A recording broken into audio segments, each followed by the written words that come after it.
usar a imprensa dentro dessa condição. Mas você, por exemplo, você ficou muito conhecido pelo caso Silvio Santos. Chegamos lá num famoso papo que você ouve toda vez que você senta num boteco. Você que é o cara do Silvio Santos, fala, caramba, não aguento mais, não sei o que falar disso. Você ficou muito conhecido porque eu acho que foi um caso que você é um comandante, você tá ali, Silvio Santos é o maior apresentador do Brasil, tá sendo sequestrado. Tá ali, na varanda. A situação toda, na varanda não, antes, né? Ele tá ali, sequestrado. E você comandando isso em rede nacional. Como fica o tamanho do seu toba em relação a... Cara, se der uma merda aqui, eu tô fudido. Se for bom, beleza, eu vou comprar um carro novo. Mas se der uma merda, fudeu. Como é que fica... Como é que fica essa sua pergunta cabeça? sensacional. Para quem não sabe, né, esse caso aconteceu em 2001 e foi, eu não lembro, olha, eu tô com 41 anos nessa trajetória, entrei com 15 anos na polícia, fiquei 30 anos na instituição de 80 até 2010, nós estamos em 2021, tô há 11 anos como palestrante, escritor, comentarista e escambau. Aliás, fala do seu livro, que é muito legal, você tem um livro que é O Negociador, né? Tem o livro O Negociador, que foi o meu primeiro livro, né? Onde eu conto um pouco dessa trajetória que a gente mudou a visão do GAT em relação aí a como agir de forma correta, republicana nas ocorrências. Funciona aí, né, pro teu rolê tudo. E é um livro que é voltado para o mundo corporativo, inclusive, porque essas lições que eu aprendi nas negociações onde vidas estão em jogo, elas são aplicáveis nas empresas de alta performance. Claro. Na balada também? Na balada? Na balada. Cara, serve para tudo, serve para você, inclusive nas relações interpessoais, com namorada, disso. Com esposa. Entendi. Seu casamento tá há quanto tempo já? Sou 35 anos. É lógico, cara. Lógico. É lógico, cara, é a maior prova que ele 35 anos casado, cara. Sim. 35 anos negociando. Não, pô, deixa eu sair, caralho, lá, falar com o Meireles, porra. Não, toma aqui, aí vem a imprensa. Melhor exemplo de negociador de sucesso, né, cara? Casamento não é brincadeira.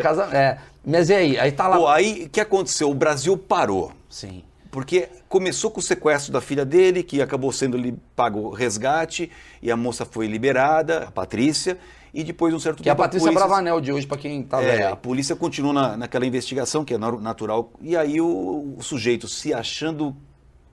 Né, com medo de que ele poderia ser pego pela polícia. Foi por isso, foi mesmo. Ele acabou, surpreendentemente, voltando para a casa do apresentador, ficou num terreno baldio lá, a moça saiu para colocar o lixo, ele rendeu a moça que era empregada, entrou e fez o Silvio Santos como refém. Quando isso aconteceu e se tornou público, ou seja, foi noticiado, cara, eu não lembro de um momento no nosso país que parou tudo, cara, parou, as emissoras pararam. Carol Conká no paredão. Talvez foi a única... Foi isso, pode ser, pode ser. E aí eu fui chamado, mas aí, voltando à sua pergunta, cara, como é que estava o meu coração quando eu fui para lá? Primeiro lugar, nós que trabalhamos em tropa de elite é uma churrasqueira, cara, é uma churrasqueira permanente, se você bobear, sua batata assa. Mas a gente sabe disso quando vai para esse tipo de negócio, quando vai para esse tipo de atividade, e consequentemente a gente é preparado para isso. Por isso, o meu coração, quando eu chegava numa ocorrência com refém, eu pergunto nas palestras, como é que vocês acham que estava o meu coração quando eu chegava numa ocorrência com refém? Invariavelmente, a resposta é, puta, estava coração a milhão. Eu falo, não, meu amigo, estava 60 por minuto. Por quê? Porque eu fui preparado para fazer o que eu fazia, Maurício. Essa é a pegada, eu estudei para fazer o que eu fazia. Chegar lá, galera, tá tudo bem, como é que você... Cara, então é igual um médico que atua numa UTI, cara. Sim. Sabe? Ou um médico do pronto-socorro do Hospital das Clínicas. Mas eu acho que mas quando chega um médico para operar a própria filha, eu acho que dá uma tremida. Por mais que ele seja preparado. Santos, né? Ou o Silvio Santos. Cara, eu vou falar para você. Eu cheguei lá, senhor da situação. Eu cheguei lá, tava uma bagunça. Pra você ter uma ideia, eu até conto isso no meu livro, porque quando eu cheguei lá, na casa do Silvio Santos, o cara tinha entrado, o Silvio tava fazendo ginástica, tava de cueca, eles entraram, bicho. Ele pegou o Silvio Santos de cueca, cara. E aí eles entraram numa dispensazinha. Primeira coisa, desculpa, por que o Silvio Santos malha de cueca? Eu sei, cara. Tanto que essa cena tá no YouTube. Colocar no YouTube rendição do Silvio Santos, vai ver que ele pede uma calça, né, pra mim. Me traz uma calça, porque ele não queria sair. Foi a primeira exigência do sequestrador. Uma calça, por favor. Eu não quero ver os bagos do Silvio. Cara, mas quando eu cheguei na casa do Silvio Santos, muita gente tava lá na sala. Ele mora numa mansão, cara. Tava numa salona, assim. E o Silvio homiziado dentro de um cômodo, né, mantido pelo Fernando Dutra, que era o sequestrador. E na sala do Silvio parecia a festa da firma, cara, porque foi uma porrada de nego pra lá, de gente pra lá. Quem eram essas pessoas? Pô, o comando-geral da polícia, o secretário de... Sim. O assessor de imprensa do governador, o chefe da Casa Muito da Militar. hora. Tem um cara sequestrado, a galera Era no uma Vasco, pô, foda. e tudo cara acima de mim, hierarquicamente falando. Sim, sim. Quando eu entrei naquela sala, meu, que eu vi aquela... E você imagina Quantas que... pessoas? Pô, de umas 30, cara. Caralho, Meu, hoje é considerada mas tem. aglomeração. E detalhe, cara... Câmera, não. Eu não posso falar 1 milímetro da boa vontade das pessoas que estavam lá. Todos foram lá para ajudar. Claro, claro. Mas é muita gente querendo ajudar. Cara, mas de boa intenção, a estrada do inferno é pavimentada, né, meu amigo? Sim. Então, e aí eu cheguei lá, a primeira coisa que eu fiz, assim, eu capitão, só tinha major, tenente-coronel, coronel, secretário de Estado. Chamei o comandante-geral, número 1 da polícia, chamei ele e falei, comandante, tem muita gente aqui. E aí, cara, eu falei de um jeito, na verdade eu fiz até uma técnica de ancoragem, não vou fazer com você por conta da Covid, tá? Mas eu peguei no braço dele, apertei. Que bom. Pra colar no cara, assim, ó. Comandante, tem muita... Eu olhei bem no olho dele e falei, PNL pura, tem muita gente aqui. Ele compreendeu na hora, e como eu era um cara que eu já tinha uma certa fama como negociador, eu tinha um certo respeito, e era uma doutrina, Maurício, que pouca gente conhecia de gerenciamento de crise, negociação, era algo meio novo pra gente aqui ainda. Mas o comandante botava fé no meu taco. E aí eu usei do galão dele, das estrelas dele, para poder tirar. Aí ele é um cara muito assertivo, era um cara, mudou, né? E falou assim, ó, você pode ir embora, você pode ir embora, você pode ir embora, secretário pode ir embora, assessor pode ir embora. Limpou. E ao tirar esse excesso de gente, o local ficou purificado e aí eu pude fazer meu trabalho. Até porque deve ser um desespero pro cara que tá sequestrando o Silvio Santos ouvir um bando de cochicho. Cara. Vai ter que pagar esse cara e matar. E aí aconteceu o segundo fato, que esse é surpreendente, porque nunca aconteceu isso na minha vida. Em geral, quando você está numa ocorrência com o refém, é o criminoso o cara com quem você negocia. E o refém tá ali amedrontado, tá ali quietinho, tá com um monte de medo, fica ali, igual uma coisa fica ali, sabe? Cara, é o Silvio Santos que negociou com você. Vem cá, vamos lá. Silvio Santos. Ele tem 3, 1, 2, 3 PIN. Silvio Santos, o que ele fez, cara? Foi surpreendente isso. Eu nunca falei com o Silvio sobre isso. Eu falei com o Silvio só naquela ocorrência. Depois teve uma premiação por conta do resultado da ocorrência, né? O Silvio mandou um cara lá, que eu esqueci o nome, que era o Bambambam lá das empresas dele, para entregar uma carta, né? E ler uma carta numa cerimônia que nós fizemos aos policiais que tinham participado da ocorrência. Mas o Silvio, eu nunca falei com ele depois disso. Mas eu deduzo que o Silvio, o que ele fez lá dentro do cômodo?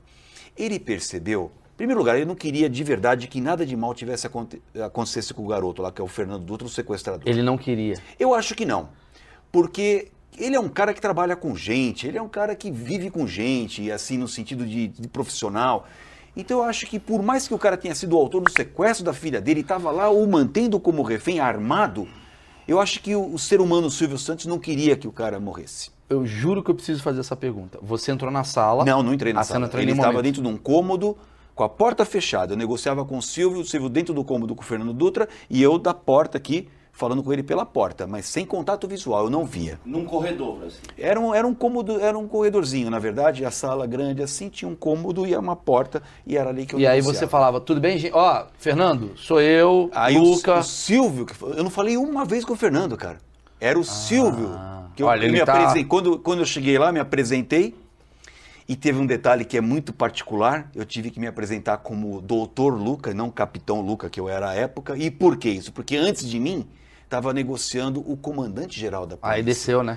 E aí, quando eu tirei o comandante dessa função, porque não pode o comandante ser negociador, pela doutrina, quem tem poder de decisão não pode ser o negociador. Tem que ser um cara intermediário, assim, né? Tem que ser um cara com essa função. Mas o Silvio, eu sabia disso, a minha equipe sabia, e eu também sabia que o Silvio é um cara que serviu o exército, ele conhece a hierarquia militar.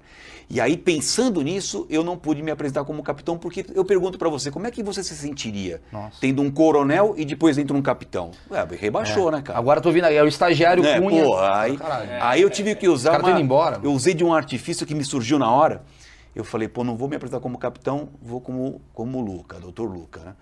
E aí ele me tratava por doutor Luca. E aí ele falou assim para mim, ô doutor Luca, já conversei aqui com o Fernando, é só trazer o secretário de Segurança Pública aqui no local, que eu já resolvi, tá tudo... Só que eu não podia trazer o secretário, porque a doutrina não permite isso, cara. A doutrina não permite que a gente coloque uma autoridade executiva no meio da crise. Porque nós temos que pensar em cenários, Maurício. Sim. Se der uma bobagem, se acontece uma tragédia, uma Você morte... que trouxe a merda.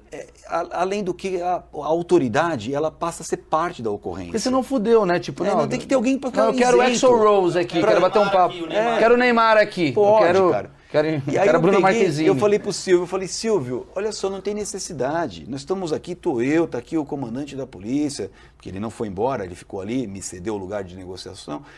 E aí o Silvio ele deu uma bravatada em cima de mim, sabe? Me deu uma lacrada, assim. Ele falou assim, ó, você não vai trazer o secretário, doutor Luca? Então tá bom, tem comida, tem bebida, tem água aqui, eu fico aqui. E aí eu tive que, de novo, com o sangue frio, falar, então tá bom, Silvio. Daqui a pouco a gente volta a conversar. Deu um break na negociação. E por quê? Porque é estratégico. Quem tá com uma arma na cabeça, quem tá lá é ele. E o relógio dele gira de um jeito, o meu gira de outro. Sim. E aí foi quando, então, chegou uma ordem superior de que o governador estava indo para lá. E foi contra a minha vontade. Né? E aí eu tive que, embora contrário a isso... Era o Alckmin, né? Era o Alckmin. Totalmente contrário, totalmente fora da doutrina. Eu tive que depois dar muitas explicações por conta disso, mas devo admitir que a chegada do governador e da forma como nós conduzimos ali, acabou abreviando. Qual foi a minha estratégia? Eu tinha acabado de negar que não era para ir o governador. Na mídia. Que não era para ir o secretário. Eu brequei o Silvio. Mas na mídia, a mídia não sabia. Não sabia. Você falou, Silvio, não dá. Não falei não dá. Eu falei, Silvio, não tem necessidade e tal. E dei aquele breakzinho. Nesse meio tempo, chega a ordem que está vindo o governador. Que foi orientado para ir, ou que topou isso e predispôs aí. Eu não sei exatamente essa parte da história. Sei que quando ele chegou lá, eu tive que lidar com isso. E aí eu fiz a seguinte estratégia. Voltei lá para o Silvio e falei, Silvio, olha só. Tá todo mundo aqui imbuído tá todo mundo aqui focado para resolver essa parada com você, com o Fernando, tá todo mundo na boa. Você me pediu o secretário, é isso? Sim, eu falei com o secretário, se o secretário chegar aqui, tá tudo certo. Eu falei, não, só que é o seguinte, eu vou fazer melhor que isso. Vou trazer aqui o governador do estado, que já estava lá, né? Entendi. Aí que acontece, o cara me pediu o secretário, trazer o governador, pô, cresci. Caralho. E aí acabou o problema. Aí o governador Você é a Carol Conká do bem, velho. Mas aí o governador chega? Chega, aí eu brifei o governador, falei, governador... Não vai fazer campanha, governador. Não é fazer campanha. Eu vou prometer 10 escolas. Não é para entrar na conversa com o Silvio. Eu falei, só vai me legitimar e devolver para mim. E o governador... Eu preciso entrevistar o Alckmin, mano. Geraldo Alckmin, eu queria bater um papo contigo sobre esse dia, porque eu não vou ficar falando de política... Não, ele foi correto, assim.